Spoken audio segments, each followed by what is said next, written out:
Hola hermanos y amigos de La Luz en mi Andar. Nuevamente estamos aquí para tener nuestro estudio sobre el panorama del Génesis. Estamos ya estudiando prácticamente la parte final del periodo patriarcal. Después de que hemos estudiado la vida de Abraham, la vida de Isaac y la vida de Jacob, hoy nos queda solamente estudiar la vida de José.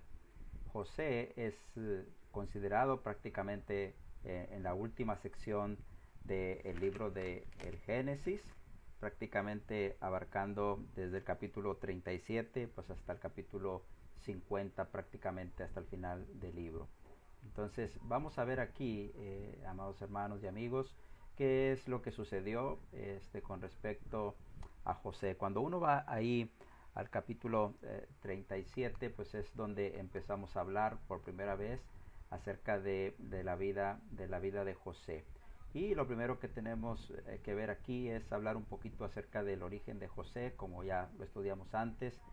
Es hijo de Jacob y es hijo de Rebeca, la mujer que Jacob amaba, de la que se enamoró cuando recién llegó a la tierra de Harán, o la tierra de Padán Aram. Y de hecho, José es el hijo de Rebeca que nació allá en Padán Aram.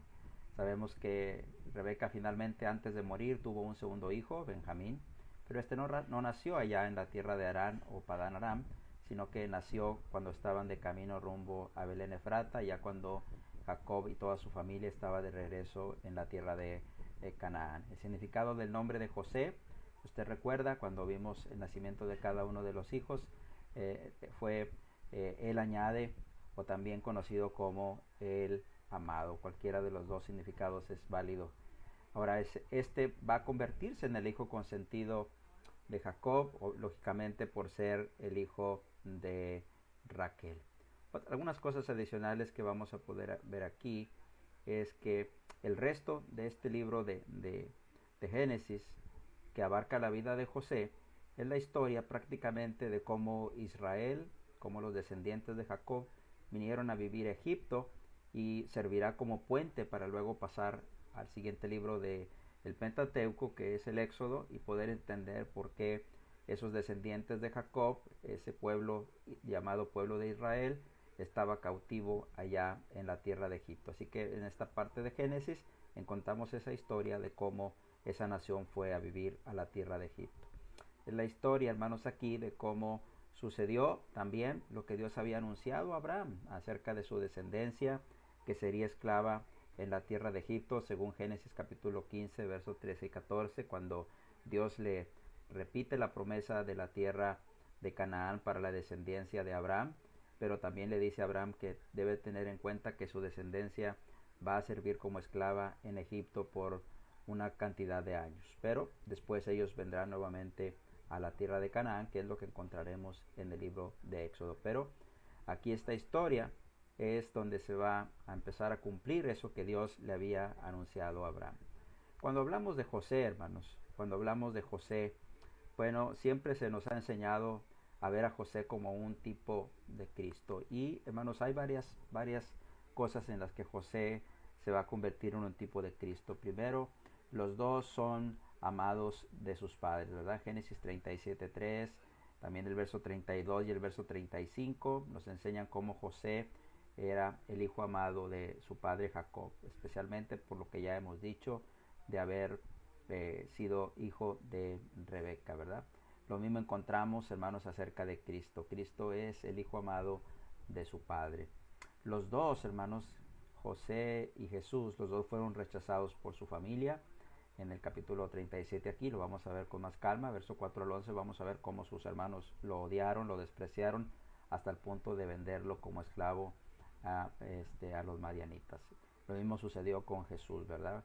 Juan capítulo 1 dice, verso 11 nos dice que a lo suyo vino y los suyos, su familia, su pueblo, pues no lo recibió. Inclusive su propia familia, hermanos, pues no creía en él, hablando de Jesucristo, ¿verdad? Los dos también fueron vendidos por sus hermanos y los dos fueron vendidos por plata. Vamos a ver aquí en este capítulo 37 cómo José es vendido por plata, al igual que Jesús fue vendido por sus hermanos, no propiamente fisiológicamente, pero sí sus hermanos de su misma nación lo vendieron, ¿verdad? Los dos también recibieron mal por bien. En Génesis capítulo 39, verso 9 en adelante, tenemos también cuando José va a estar ahí en la casa de Potifar y va a congraciarse con este hombre y este hombre va a recibir muchas bendiciones por estar José sirviéndole. Y al final este mismo hombre pues lo pone en la cárcel por razón de lo que hizo la esposa de Potifar. Lo mismo sucede con Jesús. Aquellos que recibieron todos sus beneficios, bueno, estos mismos fueron los que al final le llevaron a la muerte. Así que los dos recibieron mal por bien, ¿verdad? Los dos permanecieron fieles igual. Vemos en Génesis 39 que José permaneció fiel a Dios aún en medio de la tentación que pudo haber representado para él la esposa de Potifar. No se olvide que José era un hombre joven.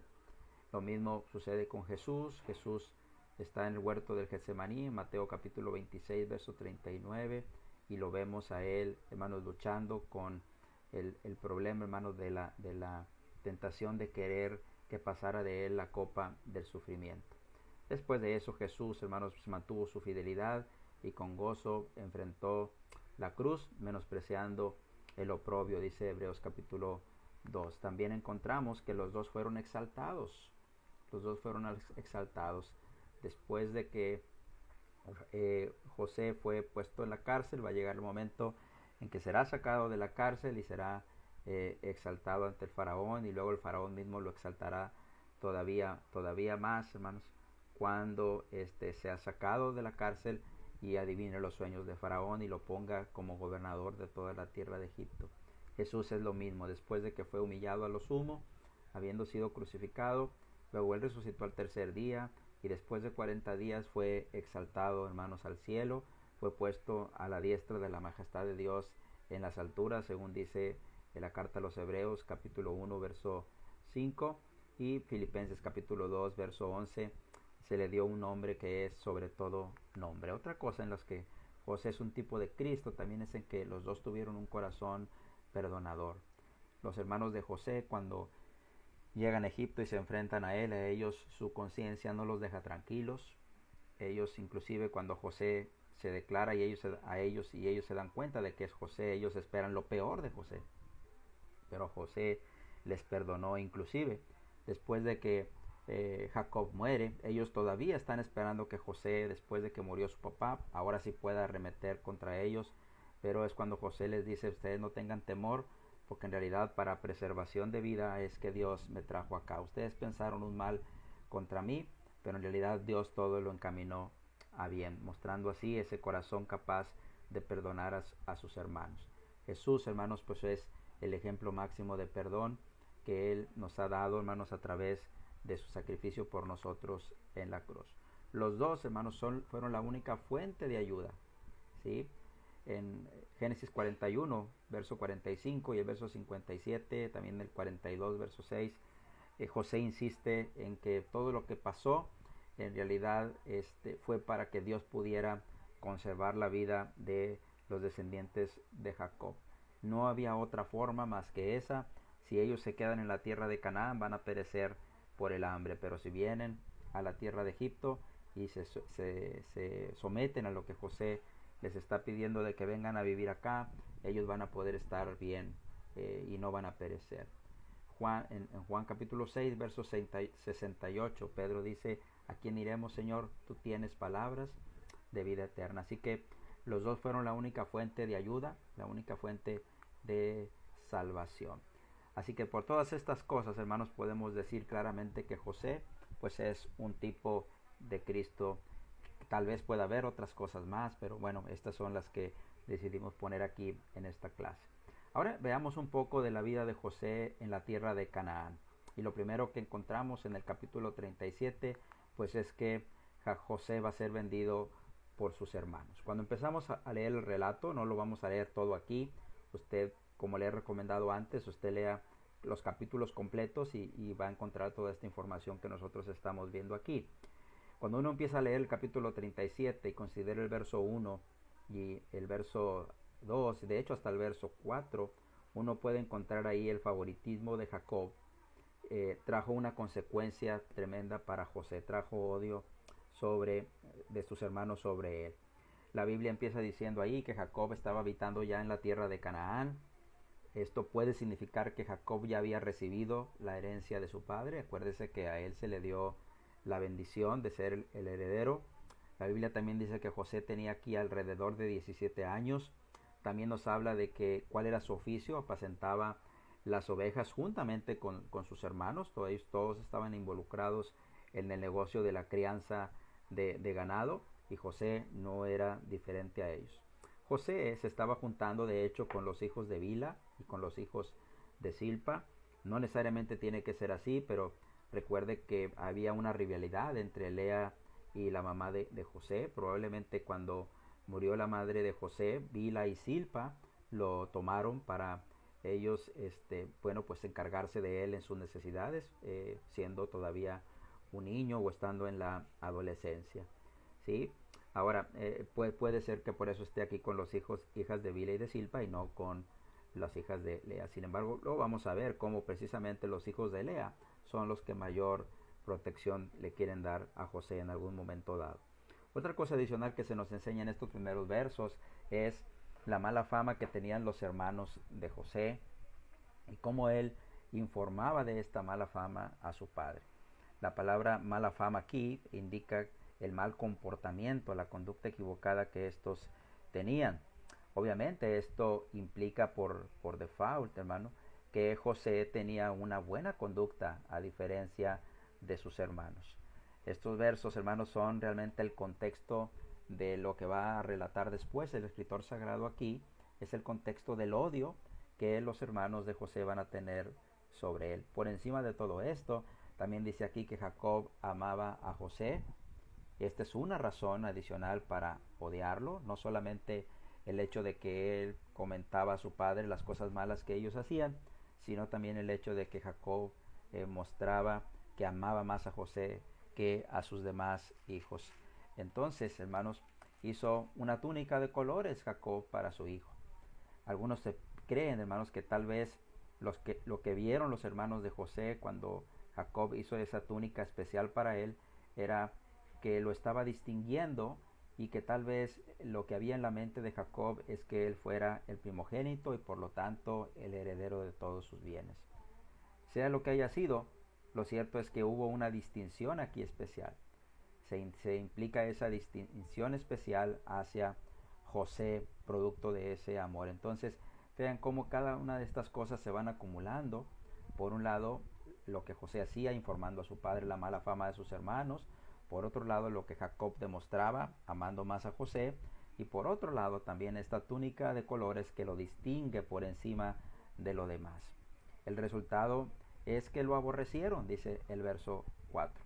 Y también dice que no podían hablarle pacíficamente, es decir, no le hablaban en paz, no le hablaban amistosamente, no podían desearle en realidad nada bueno a José por esta distinción. Ahora, todavía, hermanos, para incrementar más el odio, sucede que a José se le ocurre soñar. Bueno, es un decir, ¿verdad? José empieza a soñar, y no solo eso, sino que empieza a relatar sus sueños a sus hermanos y a toda su familia, y esto todavía incrementa más el odio hacia José. Del verso 5 al verso 11 tenemos ese primer sueño que José tuvo, y él se lo cuenta a sus hermanos, y el relato dice más o menos así. Dice que en ese sueño aparecía que todos estaban juntos, todos José y sus hermanos en el campo, estaban atando manojos, y luego el manojo de José se quedaba levantado, permanecía derecho, y los demás manojos, que eran los de sus hermanos, estaban atados también alrededor de él, pero se inclinaban hacia el atado o hacia el manojo que había hecho José. Solo aquí en este sueño aparecen representados los hijos de Jacob, José y sus hermanos. José, hermanos, no tenía en realidad que contar estos sueños. Es cierto que él no tenía control sobre ellos, él soñaba. Nosotros no tenemos control sobre nuestros sueños, José igual, pero sí podía haberse refrenado y no contarlos, sabiendo especialmente todo lo que esto podría acarrear de sus hermanos hacia él, pero no lo hizo. Él contaba esto a sus hermanos.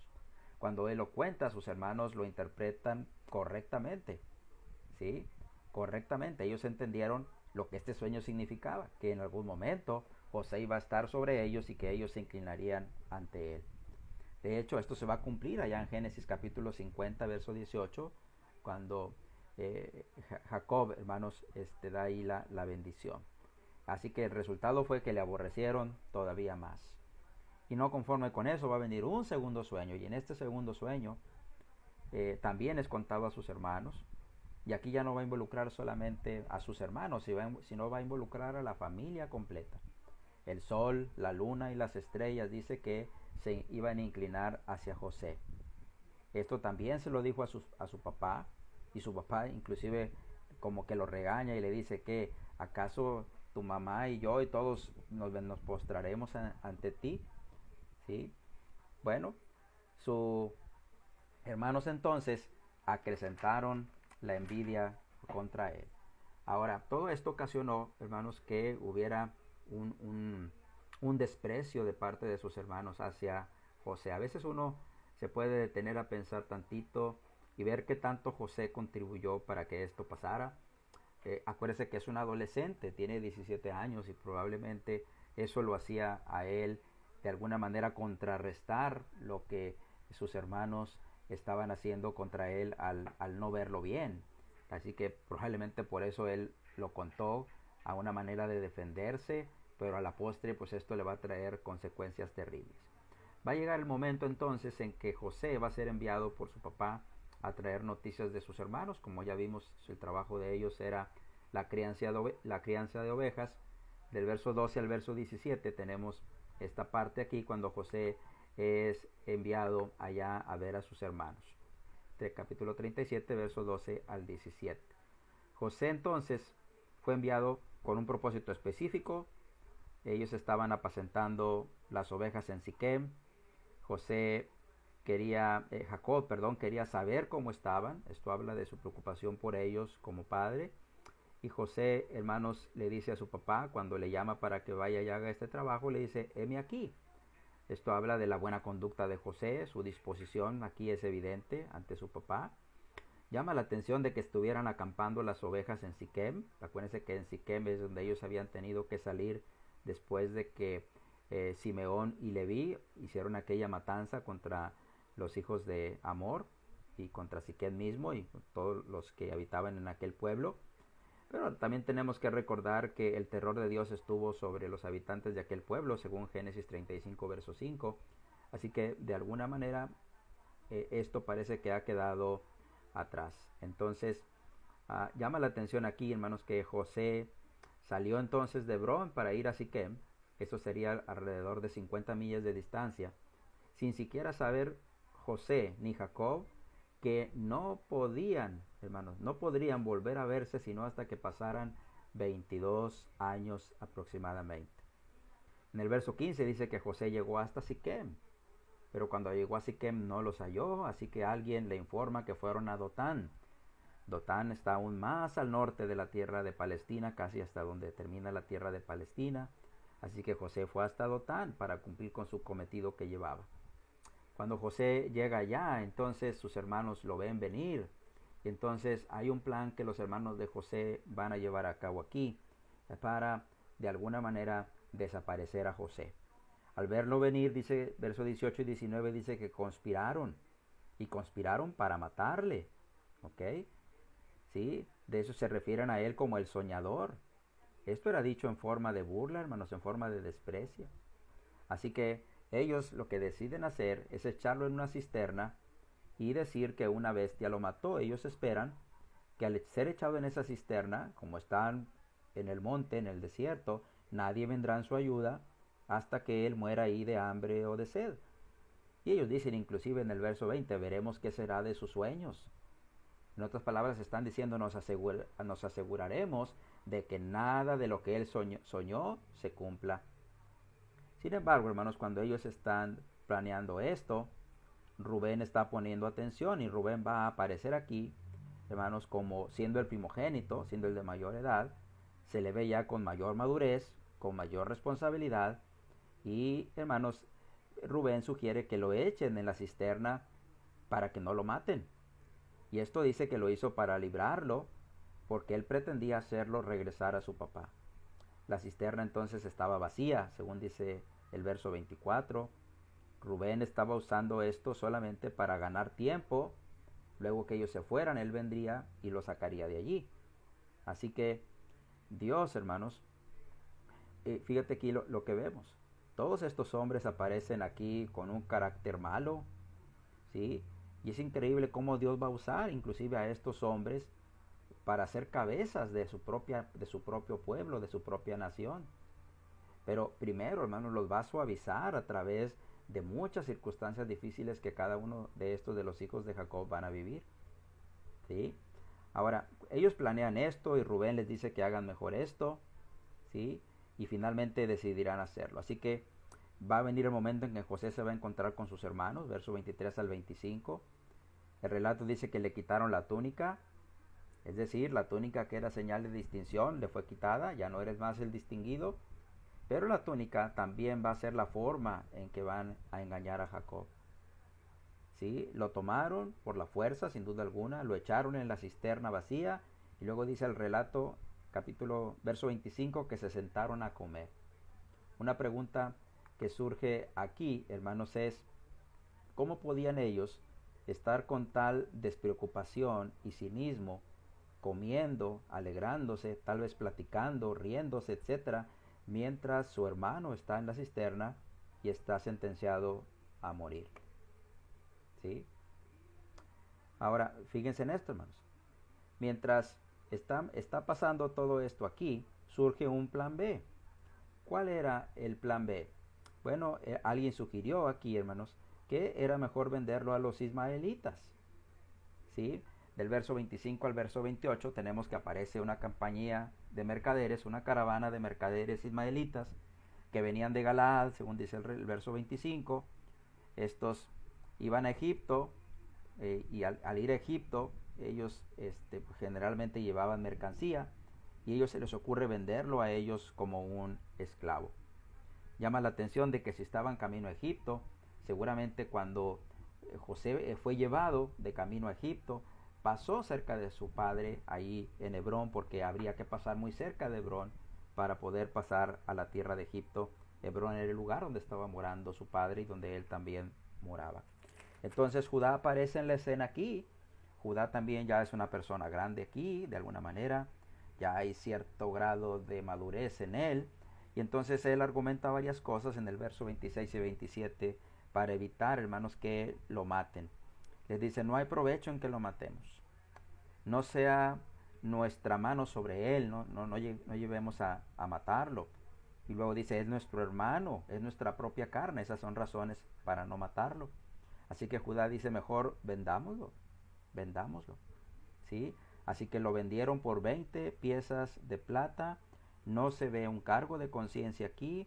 Fue vendido aquí entonces a estos ismaelitas que también son llamados madianitas aquí.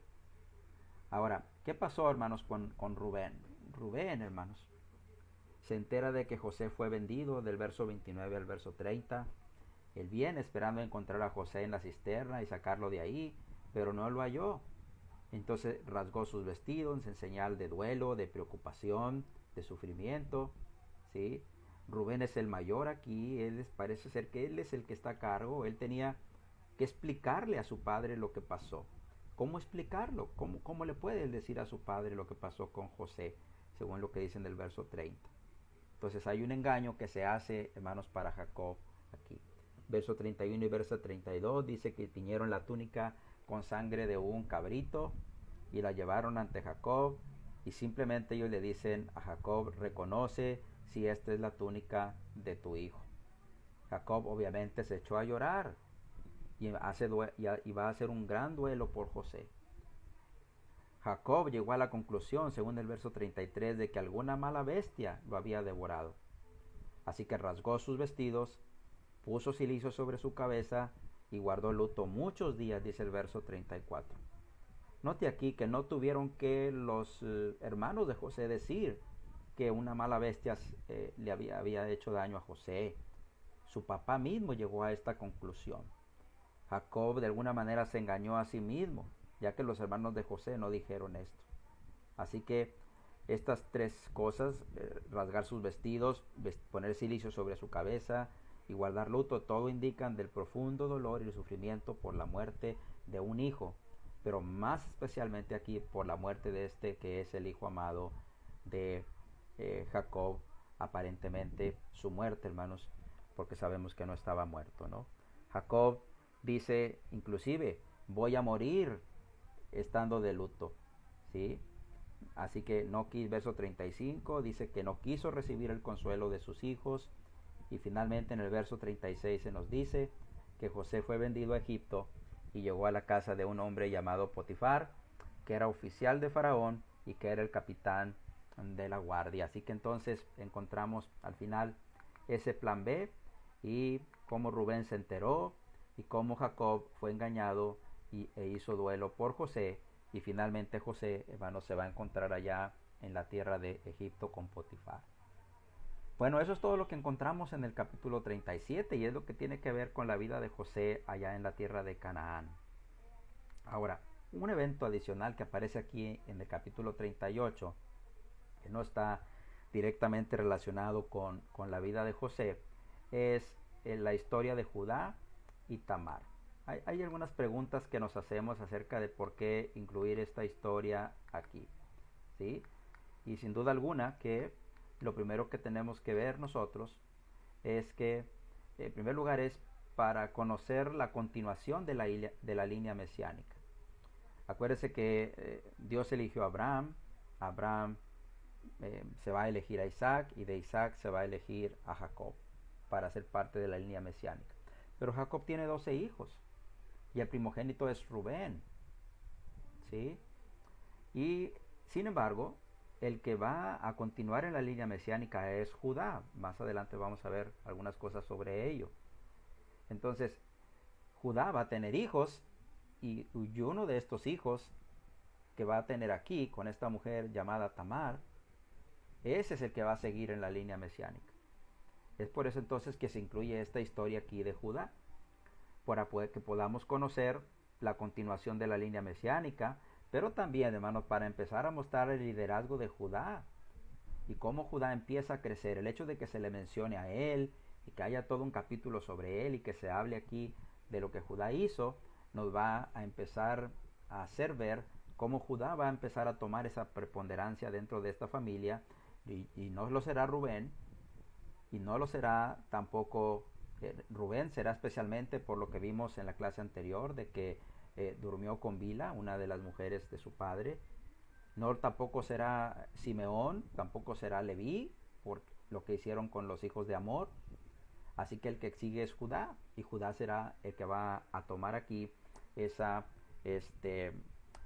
primogenitura, emocionalmente hablando y espiritualmente hablando, sobre la familia de Jacob. Ahora también, hermanos, se nos va a contar aquí esta historia para mostrar el peligro de mezclarse con los canaanitas. Judá se apartó de sus hermanos y se mezcló con los canaanitas, y esto a la postre trajo como consecuencia, hermanos, todo esto que le va a pasar aquí a Judá. En el capítulo 38, hermanos, verso 1 al 11, se nos empieza diciendo primero que Judá se apartó de sus hermanos. Solamente lo voy a comentar, hermanos, para no verlo con detalle. Judá se apartó de sus hermanos y, hermanos, los hijos de Judá nacieron allá, más bien se casaron allá con mujeres cananitas, con una mujer cananita, perdón, y bueno, fueron muriendo estos hombres, ¿verdad?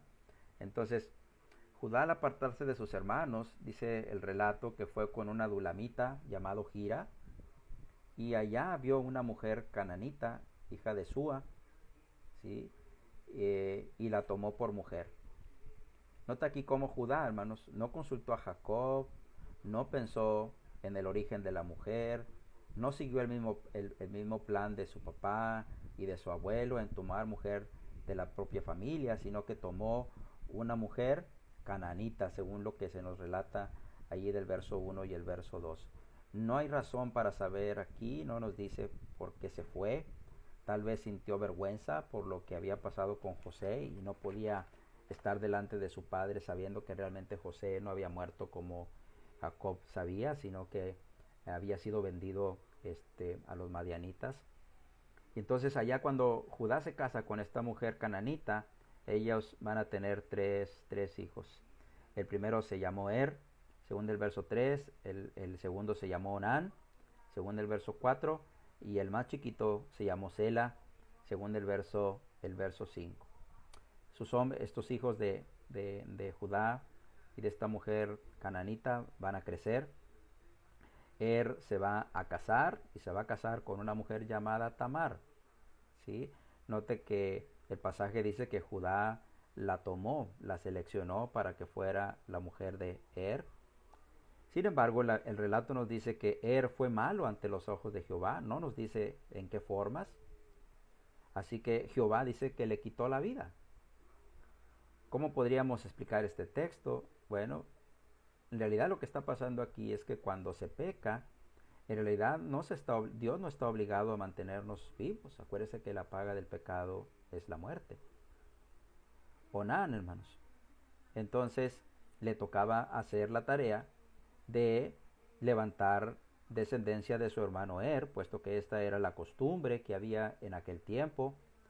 Esta costumbre luego se va a convertir en una ley bajo el Pentateuco, según Deuteronomio 25:5. Si en una familia el hermano mayor se casaba y por alguna razón ese hermano fallecía y no había levantado descendencia, es decir, no había tenido hijos con su esposa, el hermano que seguía debería de levantar descendencia de su cuñada para que así el hijo pudiera ocupar el lugar de su papá y viniera a ser el primogénito. Onán entonces muestra una actitud egoísta y avariciosa, verso 8 al 10. La instrucción de Judá para Onán fue clara: llégate a ella, despósate y levanta descendencia de tu hermano. En el verso 9 vemos la actitud de Onán aquí. El hecho de que se le mandara a Onán que levantara descendencia de su hermano, tenemos que verlo desde el punto de vista de las costumbres de ese tiempo. En realidad, es posible que solamente se tratara de levantar descendencia, pero esto no debería de interferir en la santidad del matrimonio de aquel que estaba levantando descendencia de su hermano. ¿Sí? Así que Onán hizo algo aquí. Cada vez que se llegaba a ella, a Tamar, dice que vertía en tierra. Este es un eufemismo, hermanos, que lo que significa es que cuando ellos tenían relaciones no dejaba el semen en la mujer. Así que de esto fue una actitud de Onán, hermanos, una actitud egoísta, una actitud avariciosa, porque sabía que el hijo que pudiera nacer de Tamar iba a venir a ser el primogénito, tomaría el lugar del primogénito y sería el heredero, lo cual no pasaría si Tamar no llega a tener hijos. Por lo tanto, el siguiente hijo sería Onán y él debería de haber sido el primogénito según él en su mente. Entonces, el egoísmo es visto aquí, la voracidad, también la inmoralidad, la traición a su propio hermano por no levantar descendencia. Así que Dios finalmente también le quitó la vida a Onán, según lo que dice el verso 10. Y entonces en el verso 11, Judá hace un trato con Tamar. ¿Cuál es el trato? Que se quede viuda, que se vaya a la casa de sus padres y que cuando crezca Sela, se lo dará para que Sela levante descendencia de su hermano, hasta que Sela crezca. Esta era una promesa vaga, hermanos. ¿Sí? Creo que también Judá está pensando que Tamar es la culpable, por eso dice, no sea que también muera mi hijo Sela. Así que Tamar estuvo en la casa de su padre, su plan estaba ya, estaba hecho y de parte de Judá, y aparentemente lo que Judá no quería era darle a Sela para que pudiera levantar descendencia de su hermano. Así que pasa el tiempo, hermanos, pasan los años. Y Tamar, hermanos, va a hacer un plan para que esto que no ha podido cumplir Judá de darle a su hijo Sela, pues se lleve a cabo y ella pueda en realidad tener descendencia de su esposo Así que Tamar va a concebir de Judá para lo cual Tamar pues va a hacer un plan. Judá, según dice el verso 12, había quedado ya viudo en este momento, ¿sí? Y hermanos, Judá volvió a su amistad con Gira, y Tamar, hermanos, hace un plan para atrapar a Judá. Tamar supo que Judá venía a Timnat, así que se quitó los vestidos de su viudez, se vistió con la apariencia de una ramera, se puso en el camino de Timnat y dice claramente aquí, hermanos, en este verso 13 y 14 y 15, que la razón es que Sela había crecido y Judá no había cumplido su promesa, ¿sí? Entonces, Judá cuando la vio, lo tuvo como lo que aparentaba ser, una ramera, la tuvo así, por su vestimenta. Entonces hay un encuentro entre Judá y Tamar, y obviamente pasa lo que no debería de pasar. Se apartó, vino a ella, le propuso estar con ella. Judá no sabe que es su nuera por el atavío que ella tiene. Ella dijo, ¿qué me darás? Y Judá prometió darle un cabrito. Entonces ella le pide una garantía en el verso 17 y Judá le deja como garantía su sello, su cordón y su báculo. Esto era para probar que en realidad en la mente de Tamar esto era para probar que realmente él era el padre y que él era el que se había llegado a ella.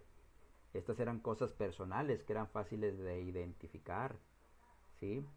El sello se referiría a ese anillo generalmente que traían los hombres que tenían ganado y que les servía para sellar sus propiedades. El cordón era lo que sostenía el sello, algunos piensan que lo traían a veces en la cintura, y el báculo pues se refiere al bastón. Judá entonces, después de que pasa todo esto, dice el verso 18 que Tamar concibió.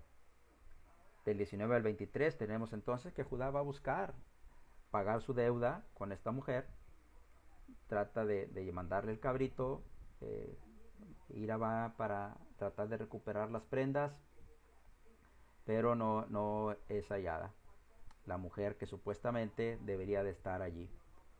Finalmente Judá se va a enterar que fue Tamar, ¿verdad?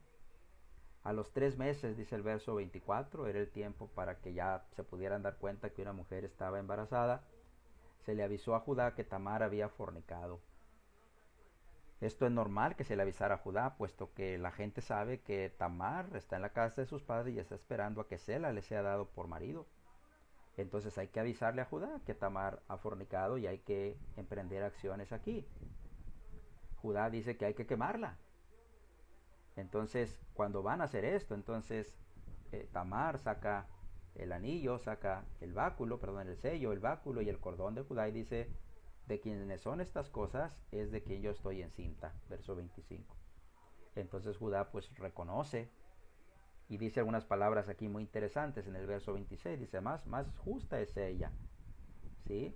Entonces reconoce que no actuó ella realmente tratando de satisfacer un deseo mundano, sino que actuó justamente por el hecho de que él no le había dado a Sela, su hijo, para que levantara descendencia de ella. Y luego aclara, y nunca más se llegó a ella.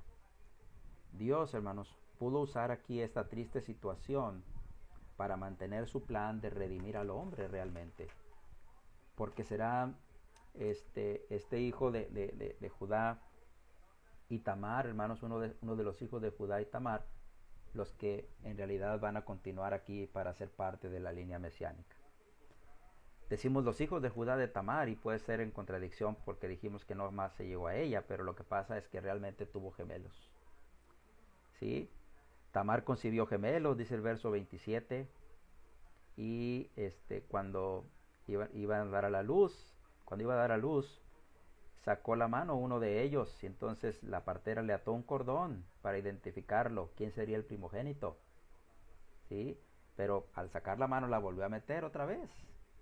Así que su hermano salió primero, lo llamaron Fares, y después su otro hermano y lo llamaron Sara. Fares significa rotura o brecha. Fares es el que sigue aquí en la línea mesiánica. Por esa razón, hermanos, es que se cuenta esta historia de Judá y Tamar. Judá aparece, por un lado, siendo un hombre responsable de alguna manera, pero también aparece siendo un hombre que estaba influenciado por el pecado, pero también al final aparece como un hombre que actuó justamente. Y será de Judá quien vaya a tener el lugar en la línea mesiánica, y el siguiente hijo en la línea mesiánica será Fares. Ahora, una cosa adicional que quisiéramos ver, a que sea aquí rápido antes de llegar al final de esta clase, es la vida de José en Egipto, pues es contada desde el capítulo 39 hasta el capítulo 45 prácticamente. Y en el capítulo 39 tenemos a José en casa de Potifar. Aquí se retoma la historia de lo que había pasado con José una vez que fue vendido a los ismaelitas. Lo que vemos aquí, hermanos, es que José fue vendido a Potifar, y al ser vendido a Potifar, pues fue a dar allá a la tierra de Egipto. Fíjense aquí varias cosas interesantes que me gustaría platicar en esta hora. José va a estar en casa de Potifar, literalmente dice que fue vendido a él. Dice la Biblia que Potifar era un oficial de Faraón, en el verso 1, y que era el capitán de la guardia. En realidad era un oficial, un alguacil. Capitán de la guardia significa que era el guardia, parte de la guardia, el capitán de la guardia personal del faraón, así que no era un oficial cualquiera, no era un oficial de menor rango, sino un oficial de alto rango.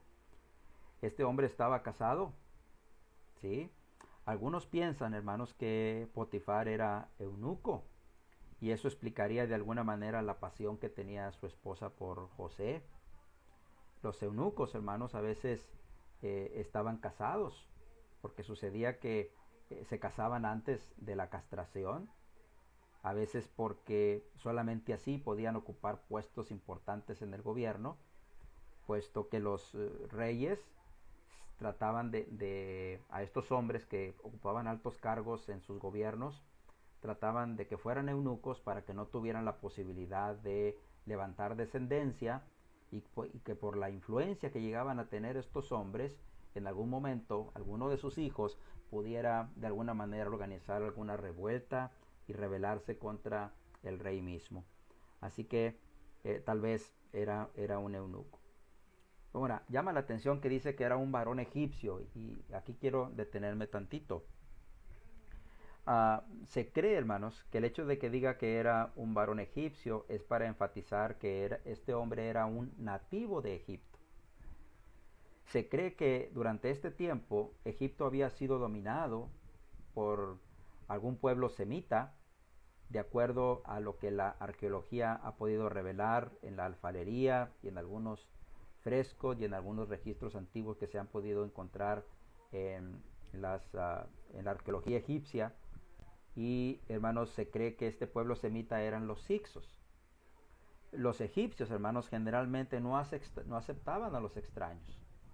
El hecho de que Abraham haya sido aceptado cuando fue a Egipto, el hecho de que Isaac también haya sido aceptado, y el hecho de que José sea aceptado aquí sin mucho problema, habla precisamente acerca de que en este tiempo Egipto está siendo gobernado no propiamente por egipcios, sino por otro pueblo, y en este caso, de acuerdo a la cronología egipcia, serían los Hicsos, un pueblo semita, hermanos, de alrededor del Mar Muerto, los que estaban en ese momento gobernando a los egipcios, y eran los egipcios súbditos de ellos, ¿sí? Así que por esa razón el faraón de Egipto no va a tener problemas con poner a José como un gobernador. Ahora, del verso 2 al verso 6, hermanos, encontramos cómo José es puesto al mando de toda la casa de Potifar. Y dice la escritura que Jehová estaba con José y lo prosperó en la casa de Potifar. Él vivía en la casa de Potifar, hermano, no en el lugar de los siervos. Esto es claro aquí en el relato. Potifar ve que Jehová prosperaba todo lo que José hacía. Es cierto que José tenía habilidades, pero Jehová lo prosperaba, y esto lo podía ver claramente Potifar. El hecho de que diga que Jehová estaba con José, hermanos, constantemente en este relato, por ejemplo, lo vemos en el 3, en el 5, en el 21 y el 23, enfatiza cómo Dios estaba prosperando a José para que los planes de él se lleven a cabo. José llegó a ser tan aceptado por Potifar que lo hizo su mayordomo, según el verso 4, y le entregó su poder todo lo que tenía que ver con el trabajo de la casa. Así que Jehová, dice en el verso 5, bendijo la casa de Potifar a causa de José, porque desde que se le dio el encargo de su casa, la bendición de Jehová estuvo sobre todo lo que tenía en su casa, y dice que también en el campo. Con José llegó al punto Potifar de no preocuparse nada, sino solamente de lo que tenía que comer. El verso 6 también enfatiza el aspecto de José. Era un hombre, un joven, al final de cuentas aquí, atractivo. ¿Sí? Acuérdense que es hijo de Raquel, y Raquel era una mujer muy bella. Si tú recuerdas el relato de Génesis 29:17, impactó con su belleza a su esposo Jacob antes de que fueran esposos. Ahora, del verso 7 al verso 12 empiezan los problemas para José en la casa de Potifar. Y la razón es porque la mujer de Potifar, dice el verso 7, puso sus ojos en José pidiéndole que durmiera con ella. Esta mujer aquí se presenta como una mujer lasciviosa y una mujer desvergonzada. Vio la belleza y la juventud de José y su deseo lascivioso se despertó. Ahora, fíjate cómo dice el verso 8 y el verso 9 lo que José hizo. Simple y sencillamente no quiso. Rápidamente, claramente y definitivamente su respuesta fue no. ¿Sí? Ahora, cuando vemos que José dice que no, hermanos, tenemos que pensar varias cosas. Esto, hermanos, pudo haber sido fácilmente una tentación muy atractiva para José. En primer lugar, porque no está en el ambiente de su familia que conocen de Dios. Está en un ambiente pecador en Egipto. Además, esta era una buena oportunidad para tener ciertos privilegios todavía, si acaso podía ella congraciarse con esta mujer. Tal vez podía ser una forma de escapar. Acuérdense que aquí José es un esclavo, y tal vez hubiera pensado en que esto sería una forma de tener ciertos privilegios, poder escapar y regresar a su tierra. Sería la forma tal vez de dejar de ser esclavo. Pero la respuesta de José es contundente. Dice, mi Señor no se preocupa conmigo de nada. Número 1. Número 2. Puso en mi mano todo lo que tiene. Número 3. No hay otro mayor que yo en esta casa. Número 4. No me ha reservado nada de aquí excepto a ti, porque eres su esposa. Número 5. ¿Cómo haría yo este grande mal? Y número 6, lo más importante, ¿cómo pecaría contra Dios? Eso es lo más importante. Ahora, en el verso 10, hermanos, vemos la insistencia de esta mujer. Dice que lo hacía cada día, resalta lo continuo de la tentación.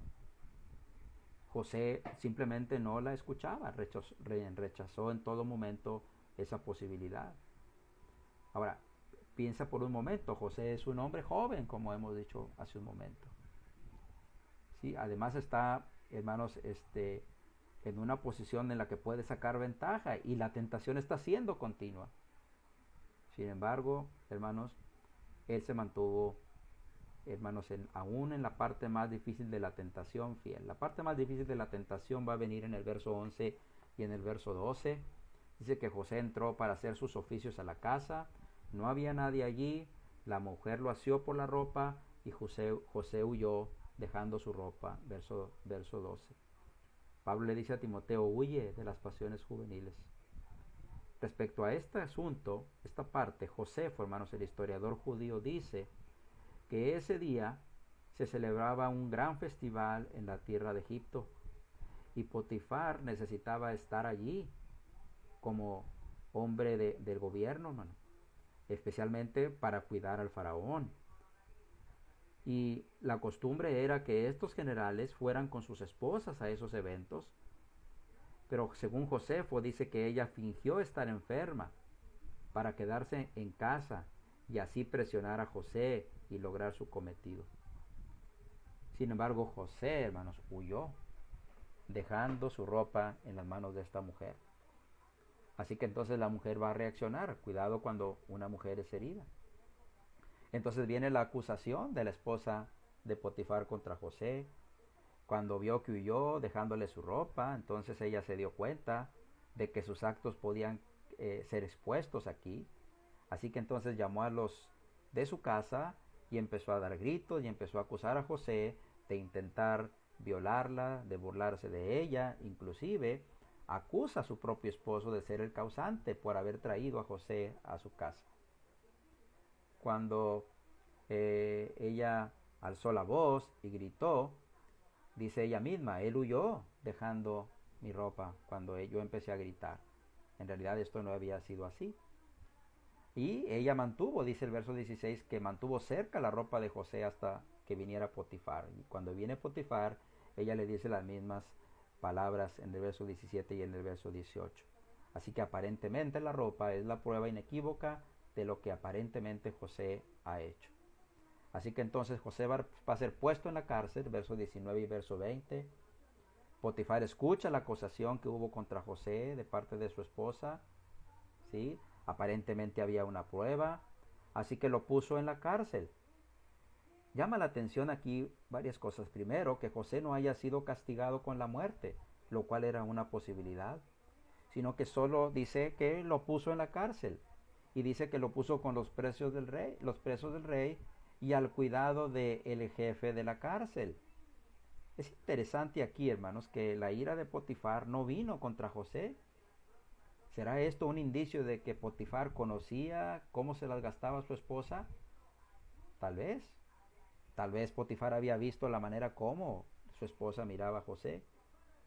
Lo cierto es que estando en la cárcel, José estuvo en un puesto de privilegio también, no solo al ser puesto, hermanos, con los presos del rey y a estar al cuidado del jefe de la cárcel, sino que Dios va a volver a actuar aquí y va a ser exaltado también en la cárcel. El verso 9 lo aclara inmediatamente cuál es la razón. Jehová estaba con José y nuevamente le extendió su misericordia. Y es que cuando el hombre de Dios actúa correctamente, Dios va a estar con él y la misericordia de Dios va a seguir estando con él. ¿Sí? No se menciona algún maltrato para José, lo cual indica probablemente otra vez que Potifar creyó, tal vez, que Potifar no creyó del todo lo que su esposa le dijo. Jehová le dio gracia ante los ojos del jefe de la cárcel. El jefe de la cárcel también hace lo mismo que Potifar, le entrega a José todo el cuidado de los presos. Una pregunta que surge aquí es que tendría que ver alguna recomendación aquí de parte de Potifar acerca de cómo era José en su trabajo. Así que le entregó el cuidado de todos los presos. José hacía todo lo que era necesario y el jefe de la cárcel, hermanos, ya no necesitaba atender cosa alguna, dice el verso 23, porque todo lo que hacía Jehová lo prosperaba, es decir, providencialmente Dios está prosperando a José. Bueno, el resto del relato de la vida de José, hermanos, la vamos a ver en la clase siguiente, ya prácticamente para cerrar el periodo patriarcal y el libro del Génesis. Pero nos vamos a quedar aquí con José, hermanos. ¿Y qué cree que va a pasar con José? Ahora va a interpretar sueños. Y en el capítulo 40, hermanos, vamos a tener que José va a interpretar el sueño de un panadero y del copero del rey. Los sueños esos se van a cumplir, así como José los interpretó. Al final uno va a ser puesto en la muerte y otro va a ser restituido en su puesto. Y cuando ellos salgan de ahí, José les va a pedir que se acuerden de él cuando esté con el faraón, y le hace ver que en realidad él está ahí como un esclavo. Dice que al tercer día, en el verso 20 del capítulo 40, al tercer día del cumpleaños del faraón, se hizo un banquete y alzó la cabeza del jefe de los coperos y del jefe de los panaderos e hizo volver al copero a su oficio, sirvió la copa e hizo ahorcar al jefe de los panaderos como José lo dijo. Pero sucede, hermanos, que el jefe de los coperos no se acordó de José. Pero en el capítulo 41 Dios va a actuar providencialmente. Y Faraón tendrá un sueño y quedará que se lo adivinen, o que se lo interpreten, perdón, que se lo interpreten, y no habrá quien lo haga. Y entonces José, hermanos, José saldrá a la escena, y entonces José será exaltado para ser el gobernador de Egipto. Muy bien, aquí le vamos a dejar por hoy. Le invito a que lea todos estos capítulos de Génesis y especialmente a que pueda leer entre líneas cómo la mano poderosa de Dios va a estar con este siervo de Dios para exaltarlo hasta lo sumo, hasta convertirlo en el gobernador del mismo imperio de Egipto. Dios le bendiga y gracias por su atención.